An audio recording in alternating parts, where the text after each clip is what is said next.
Hello అందరికీ ఈరోజు మనం తిన్నా కొద్దీ తినాలనిపించే టేస్టీ చికెన్ కర్రీని చాలా ఈజీగా చాలా సింపుల్గా ఎలాంటి రెడీమేడ్ మసాలాలు వాడకుండా ఇంట్లో ఉండే పదార్థాలతోనే చాలా టేస్టీగా తయారు చేసుకుందాం. ఈ రెసిపీ రోటీ, చపాతీ, పూరి లేదా వేడి వేడి బగారా రైస్లోకి అయితే అద్దిరిపోతుంది.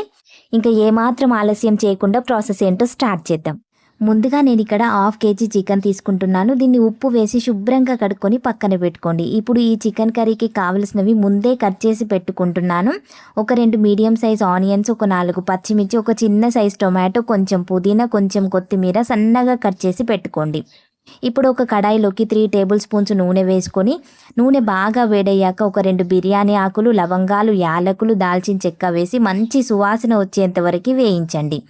తర్వాత సన్నగా కట్ చేసుకున్న ఉల్లిపాయ, పచ్చిమిర్చి వేసి గోల్డెన్ బ్రౌన్ కలర్ వచ్చేంత వరకు ఒకసారి మూత పెట్టుకొని ఫ్రై చేసుకోండి. ఇది బాగా ఫ్రై అయ్యాక ఒక 2 టేబుల్ స్పూన్ల అల్లం వెల్లుల్లి పేస్ట్ వేసుకొని పచ్చి వాసన పోయేదాకా ఫ్రై చేసుకోవాలి. ఇలా ఫ్రై అయిపోయిన తర్వాత కొంచెం పసుపు కూడా వేసుకొని మనం ముందుగా శుభ్రం చేసి పెట్టుకున్న చికెన్ వేసుకొని బాగా ఫ్రై అవ్వనివ్వండి.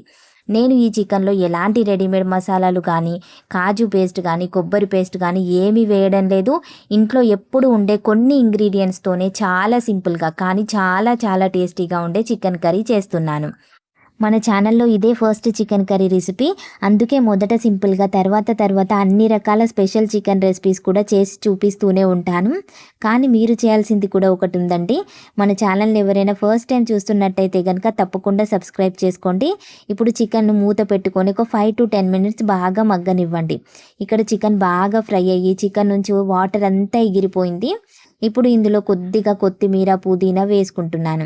కొత్తిమీర మళ్ళీ చివరిలో కూడా వేద్దాము, కానీ ఇప్పుడు వేస్తే టేస్ట్ చాలా బాగుంటుంది, మంచి స్మెల్ వస్తుంది అండ్ చికెన్ కూడా నీసు వాసన రాకుండా ఉంటుంది.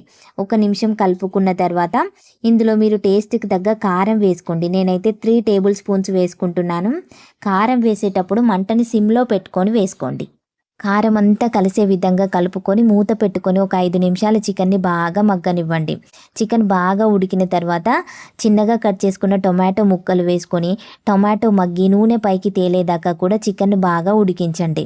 ఈ టైంలో మీకు కావలసిన గ్రేవీ కన్సిస్టెన్సీ కోసం వాటర్ యాడ్ చేసుకోండి.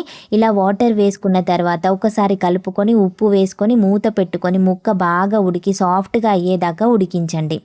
ఎప్పుడైనా చికెన్ బాగా కుక్ అయితేనే ముక్క సాఫ్ట్గా ఉంటుంది అండ్ టేస్ట్ కూడా చాలా బాగుంటుంది. ఇక్కడ నేను మూత ఓపెన్ చేసి చూస్తున్నాను. చూడండి, చికెన్ బాగా ఉడికి మంచిగా నూనె పైకి తేలింది. ఇలా నూనె పైకి వస్తే మనకు చికెన్ కర్రీ రెడీ అయిపోయినట్టే. ఇప్పుడు ఇందులో కొద్దిగా ధనియాల పౌడరు, గరం మసాలా వేసుకొని అలాగే ఫైనల్గా మరికొంచెం కొత్తిమీర వేసుకుంటే మన ఎంతో టేస్టీ అయిన చికెన్ కర్రీ రెడీ అయిపోయింది. చూడండి, చూస్తుంటేనే తినాలనిపిస్తుంది కదా. నిజంగా కొన్నిసార్లు సింపుల్గా చేసిన వంటలే చాలా స్పెషల్గా ఉంటాయి. ఈ చికెన్ కర్రీ కాంబినేషన్కి బగారా రైస్ కూడా చేశాను, కానీ వీడియో షూట్ చేయడం అస్సలు కుదరలేదు. వేడి వేడి తెలంగాణ బగారా రైస్ అండ్ ఈ చికెన్ కర్రీ, అబ్బో టేస్ట్ మాత్రం అద్దిరిపోతుంది. మీకు ఈ వీడియో అండ్ నేను చేసిన ఈ చికెన్ కర్రీ రెసిపీ నచ్చిందా? అయితే తప్పకుండా లైక్ చేయండి. ఇలాంటి మరిన్ని సింపుల్ అండ్ టేస్టీ రెసిపీస్ కోసం మన ఛానల్ని సబ్స్క్రైబ్ చేసుకోండి. మరొక మంచి రెసిపీతో మళ్ళీ కలుద్దాం.